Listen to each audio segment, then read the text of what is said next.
बुद्ध की धरती बिहार में पहुंचे बालाजी के अनुयायी 26 वर्षीय धीरेंद्र शास्त्री, जिनकी सिद्धि और प्रसिद्धि को देखते ही समर्थक इन दिनों कहते हैं कि जुकाम धीरेंद्र शास्त्री को होता है और समूचे हिंदुत्व को छींके आने लगती है।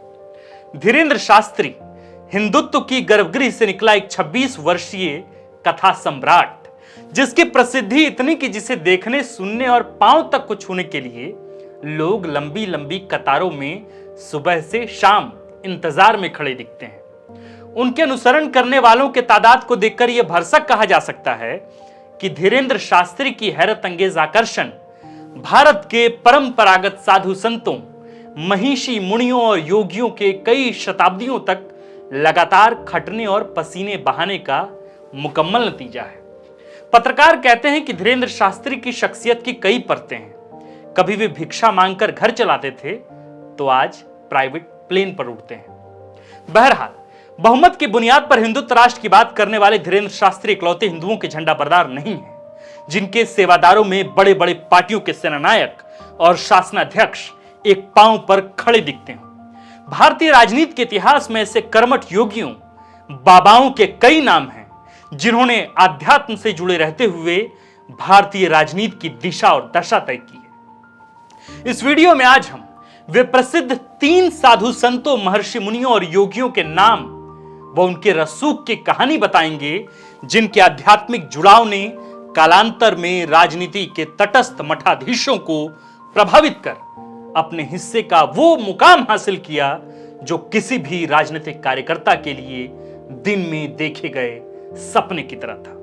नमस्कार, हमारा नाम है आकाश और आप देखना शुरू कर चुके हैं the fourth pillar .news. Video आगे देखें इससे पहले मेरी एक छोटी सी गुजारिश है, हाथ जोड़कर विनती है कि बहुत सीमित संसाधनों में हम आपके लिए वीडियो शूट कर रहे हैं, तो ये जरूरी है कि आप दर्शकों को हमें प्यार मिले, इसलिए इससे भी ये जरूरी है कि आप हमें सब्सक्राइब करें हमारे इस यूट्यूब के और फेसबुक के पन्ने को। तो चलिए अब खबर पर चलते हैं।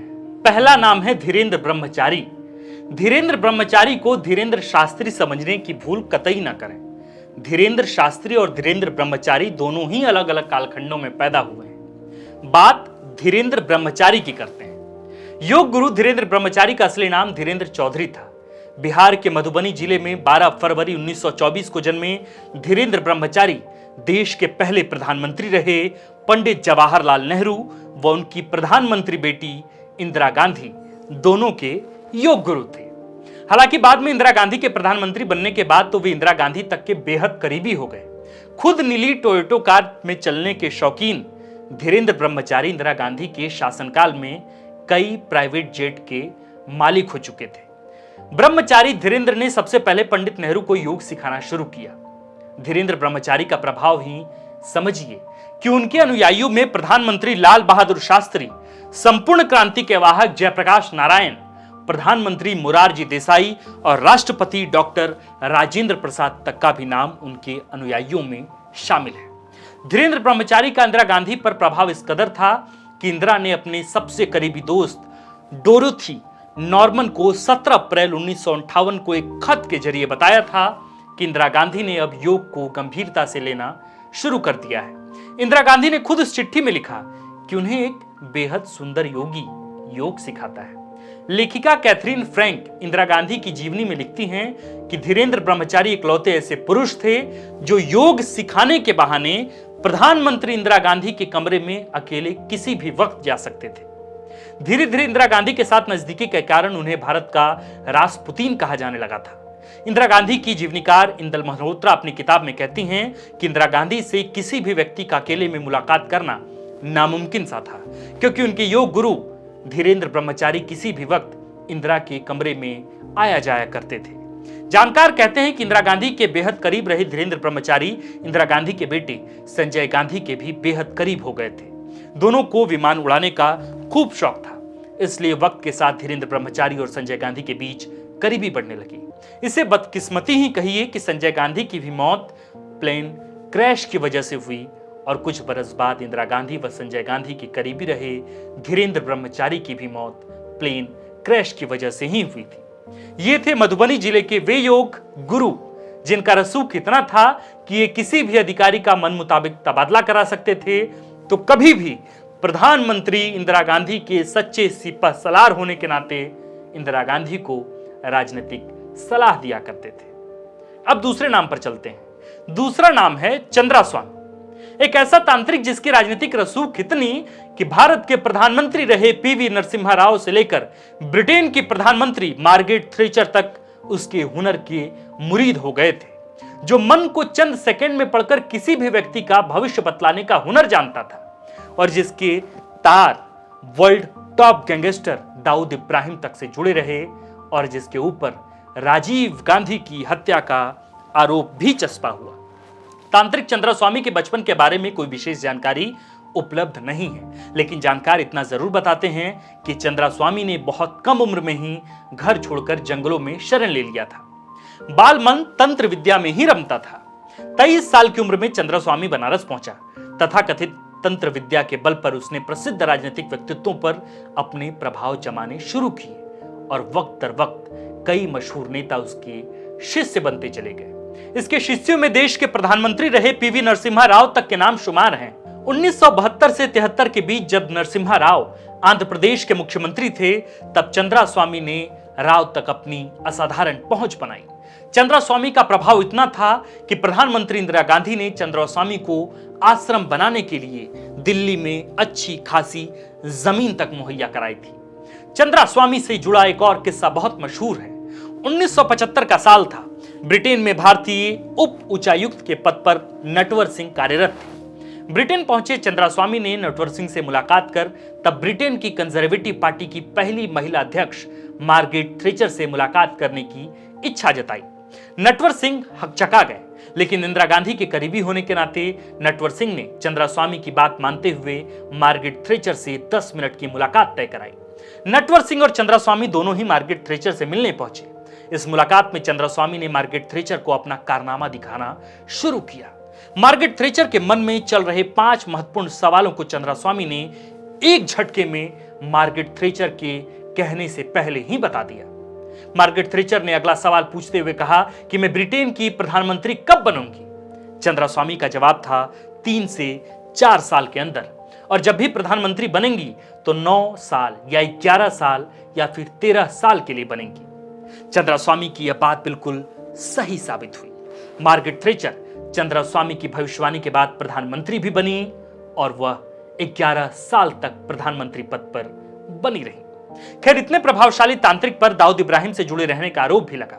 साथ ही राजीव गांधी हत्याकांड में भी चंद्रास्वामी का नाम उछला। लोग कहते हैं कि चंद्रास्वामी की जिंदगी के आखिरी कई साल गुमनामी में गुजरे। उसे आज भी सबसे प्रभावशाली तांत्रिक के तौर पर याद किया जाता है, जिसने तंत्र विद्या के तथाकथित ज्ञान से प्रधानमंत्री पीवी नरसिम्हा राव का सलाहकार बनने तक का शानदार सफर तय किया। और अब आखिर में है तीसरा नाम है धीरेंद्र शास्त्री, जो इन दिनों खूब सुर्खियों में है। खजुराहो मंदिर से लगभग 35 किलोमीटर दूर एक गांव है, गढ़ा। इसी गांव में रामकृपाल और सरोज के घर साल 1996 में धीरेंद्र शास्त्री पैदा हुए। धीरेंद्र शास्त्री कुल 3 भाई बहन हैं। बहन का नाम रीता गर्ग और भाई का नाम शालिग्राम गर्ग है। जानकारी के मुताबिक बहन रीता गर्ग का ब्याह हो चुका है, जबकि भाई शालिग्राम गर्ग अपने भाई धीरेंद्र शास्त्री के आश्रम का कामकाज देखते हैं। धीरेंद्र शास्त्री की आधिकारिक वेबसाइट के मुताबिक धीरेंद्र शास्त्री का बचपन तंगहाली में बीता। कर्मकांडी परिवार था। पूजा पाठ में जो दक्षिणा मिल जाती उसी से 5 लोगों का परिवार चलता। जानकारी के मुताबिक धीरेंद्र के दादाजी सैतू लाल गर्ग भी पूजा पाठ और धार्मिक काम करते थे। दादाजी से ही पंडिताई के गुण धीरेंद्र शास्त्री ने सीखे और बहुत कम उम्र में ही पंडिताई करने लगे। आध्यात्म से अपने जुड़ाव पर धीरेंद्र शास्त्री एक वीडियो में कहते हैं कि हमें लगातार 3 बार सपने में हमारे दादाजी महाराज यानी सैतू लाल गर्ग आए। हमसे अज्ञातवास पर जाने के लिए कहा। तब हम जानते नहीं थे कि अज्ञातवास क्या होता है। फिर हमें पता चला कि पांडवों ने भी अज्ञातवास लिया था। तब हमें समझ आया कि अज्ञातवास से भी भगवान का आशीर्वाद प्राप्त हो सकता है। हम जब अज्ञातवास से लौटे तो दरबार लगाने लगे। लोगों का साथ मिलता रहा। खैर, धीरेंद्र शास्त्री को अब लोगों का इतना साथ मिल रहा है कि जिसका जवाब नहीं। सोशल मीडिया के जमाने में धीरेंद्र शास्त्री हिंदुओं के वो कथावाचक हैं जिनके आशीर्वाद लेने के लिए कैलाश विजयवर्गीय, महाराष्ट्र के डिप्टी सीएम देवेंद्र फडणवीस, मध्य प्रदेश के गृह मंत्री नरोत्तम मिश्रा और नितिन गडकरी, गिरिराज सिंह जैसे केंद्रीय नेता उनके दरबार में सर झुकाने आते हैं। कथा वाचन के दौरान भारत को हिंदू राष्ट्र बनाने के अपने सपनों को साकार करने के लिए उनके तीखे बयानों की भी खूब चर्चा होती है, जिसे राजनीतिक प्रतिष्ठानों द्वारा खुलेआम सराहा भी जाता है। विलक्षण प्रतिभा संपन्न कथा सम्राट व हिंदू भक्त हनुमान भक्त धीरेंद्र शास्त्री के बयान बताते हैं कि उन्हें हिंदू समुदाय से आने वाले कितने ही मंत्री, नेता, विधायक, सांसद का समर्थन प्राप्त है। ये वही धीरेंद्र शास्त्री हैं जिन्होंने कहा था कि 33 करोड़ देवी देवता हैं तो चांद को पूजने की क्या जरूरत है। दूसरा बयान था, कायर हिंदुओं उठ जाओ, जग जाओ, हथियार उठा लो, कह दो हम सब एक हैं। तीसरा बयान था, सरकार कब तक गिराएगी बुलडोजर से, हिंदुओं को गिराना होगा।